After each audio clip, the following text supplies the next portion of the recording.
Hey folks, this is BestInSlot. Welcome back finally to our Jurassic World Evolution 2 mod spotlight series. The very first time we've done this video post Jurassic World Dominion Biosyn expansion. And the reason we've loaded on the main menu will become apparent in about 2 seconds. Boop. There we go. So, as per usual, at the start of my videos, I give you all a little disclaimer saying, you know what, if the game updates and you've got mods installed, it may well break your game. People don't listen, and continuously Frontier get messages about this kind of thing, and people are complaining their game is broken because they've got mods installed and blah blah blah blah. So they actually added their own disclaimer now. Very sadly, they didn't include my voice, but they've got a little message now when we log on saying modifications found. Some of your local game files have been modified. This may cause you to experience crashes or other issues whilst playing the game. Basically, just saying, you know what, it's your bloody fault. You sort it out. I'm going to not show that again. So, we're only going to check out a couple of mods today. I haven't slept yet. It's very early, very late, depending on your perspective. We're just going to check out a couple of mods. It's just started to kick back off again post-Dominion, but some cool stuff. Let's have a look. So at this point in time, if you want to use a mod, it's basically going to be a cryogenic mod. There's a couple others out there that like little stat changes and stuff, but the big chunky mods are all cryogenic, and especially in terms of ones that have been updated to work post Jurassic World Dominion Biosyn expansion. If you want to know which ones will work, if you go into the Nexus, you'll be able to see ones that are listed as 1.4.3, but most of cryogenic's major mods, like the expanded terrain, the expanded sandbox and stuff like that, they've all been updated to the latest version of the game. I also want to give a shout out to the people responsible for ACSC, which is the modding framework hacker jabber that everyone uses to make their mods work, and that's Holocron's Ego and Anaki and IloDev. I believe that's the three. They could be the same person. I don't know, if I'm honest.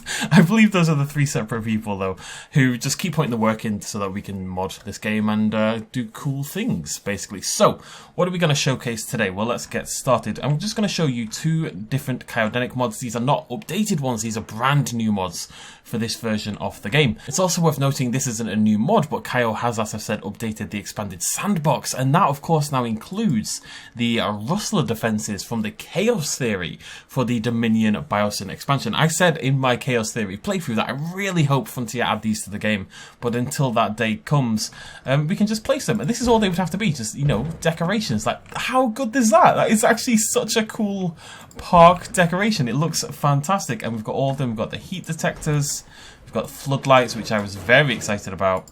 We've got the flashbang traps, and we've got camera posts. Again, these are in the game. They've been built, they've been developed. They're really cool. You know, why not have them as decorations? I see literally no reason not to have these as decorations. I would be surprised if Frontier don't add them at some point, because clearly they look fantastic, so, and they've put the work in to make them, so let's have them in the game itself. I think that looks really cool. If you want to build like a more naturalistic park, there you go, expanded sandbox. Of course, that will be available on the Nexus. But we're not here to look at that. We're going to check out a couple new mods, as I say, so we're going to go to feeders. And there should... Yeah, there we go. Okay, so we've got Carnivore Feeder Invisible. Bam! Look at that! Finally, invisible meat feeders. If you wanted to build a more naturalistic kind of park, if you wanted to build one without machines at all, feeders for carnivores has always been one of the sticking points for that. For herbivores, Frontier, fair credit to them, they solved that problem with Evolution 2 by adding the, you know, that herbivores sort of foliage. Herbivores get their feed from the ground now, but it was still a problem for carnivores, but no longer. Invisible feeders, and that includes, I believe, the goat as well. There we go.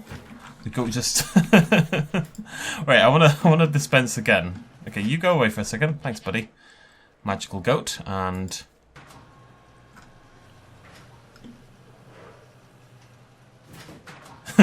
I was hoping it would rise from the depths like a demon, but that's not the world we live in, unfortunately. I'm hoping we're going to see the Allosaurus eat from this in just a second. It also includes, of course, the Piscephore feeder as well, so if you want, thanks to free build and that kind of openness, you can fish everywhere. We can build like fishy, rivery, watery kind of sections, put all those in the sea or something.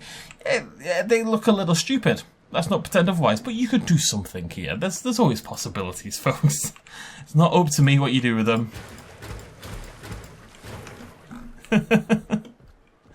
You know what? Why not? The option is now there. Cover your world in fish. But it's really cool. And, you know, I know there's a lot of you out there who want to build those kind of free-form, natural safari zone sort of parks. And now it's much more an option than it ever has been. Thanks to Kaio, who is my best friend, even if they don't know it. Okay, and the other mod I want to show you, also Cardanic, as I say, I'm going to link both of these below as per usual, is the expanded foliage brush mod. So I'm going to go into here, I'm going to go to here, boop, boop, get rid of some trees.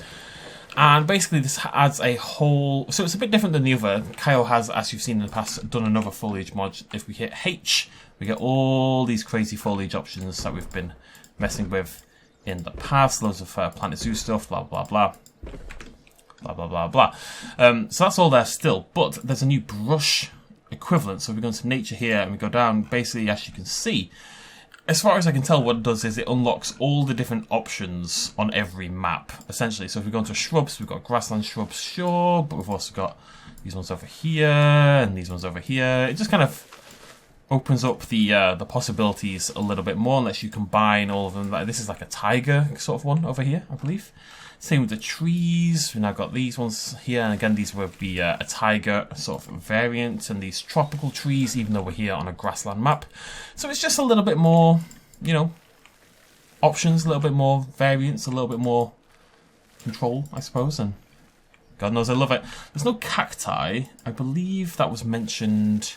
I think it is still at least slightly map dependent. I don't bloody know. There's something going on. I don't remember there's some things, but something was going on. But either way, as you can clearly see, there were several new. They even had a little yellow tick suggesting they were brand new. Basically, just more foliage options, a little bit extra creativity. Yeah, you could always do it via this H option if you wanted, if you installed that mod. But obviously, this takes a little bit of a while and is more for sort of intricate, detailed kind of work. If you want some brush and mass paint, and actually I've been planning to do a sort of a biodome sort of build for a really long time, and this mod is actually perfect for it. We can now combine all of these. These could all be individual different options. Oh, there's also, that's what I was meant to talk about. Is it this one? I think it's this one. I believe the point of this fibrous ground cover is that, you know, when you put trees down, that looks really good actually. Let's go put that in the Allosaurus. How was that? When you put trees down, you get all that thick, bushy grass underneath the trees, but then when you get rid of the trees, that disappears. The point of this, as far as I'm aware, is basically to have the thicker grass, as you can see, and all the little bushes, but without the trees, basically. So it lets you have the best of both worlds. Yeah. That's about it. We're back in business, folks. I'm very hopeful. I haven't tried. Tell you what. I'm going to save this. You're going to see my many saves. This is when Frontier are nice enough to give me early access. This is the kind of thing that I end up doing. I end up with about 1,000 different save files. Let me just call that Mod Showcase 2 for a sec. Just whilst you're here, because I know this is going to be a short video. I haven't tried to load into Horror Park because obviously it was fully modded. And if I load into it without the mods working, because they didn't work until fairly recently, I was worried it would break forever. So I've never loaded into this since before the update. We're going to try it. I'm a little nervous. Please don't die. Please don't die. And hey, at least the giant fish will be gone. If it works, the giant fish is gone. I don't know what I'm going to do about that. I was meant to finish it before the update came out, but I didn't have time. I'm sorry, life got in the way. I will figure it out. Maybe I need to uninstall all the mods and load it, and it'll kind of just be rubbish or something. Or if anyone's got any ideas, feel free to let me know in the comment section down below. It's completely my fault. I just needed to do one more bloody episode before the end. We had fun though, didn't we? We had fun. Anyways, I'll figure it out. Thank you very much for joining me. If I can't figure it out, we'll be back with Horror Park this week. If I can't figure it out, maybe we'll do that biodome build. I think that sounds like a lot of fun. We'll be doing something with some crazy foliage and Kaio's lovely jubbly mods. Maybe something with the towers and all the equipment and the poacher stuff. Who knows? Let me know what you think in the comment section down below. Shout out to Cardanic and all those authors of the mod tools ACSE, as I mentioned earlier on. Hopefully, I don't know what the state of modding is right now. ACSE is actually still working fine. It didn't need updating, although it is being updated. I don't know if new species and stuff is still, not new species, but replacement species are still possible at this point in time. We'll have to wait and see. But either way, The fundamental stuff that we build modded parks on, the important stuff, is all back in the game. So that's really cool beans. The coolest of beans. Thank you so much for joining me. I'll see you lovely folks very, very soon. Hopefully next week I'll have more to showcase, but this has been lovely either way. It's good to be back. It's good to be back. Thanks for joining me. Cheers, much love as always. Bye-bye.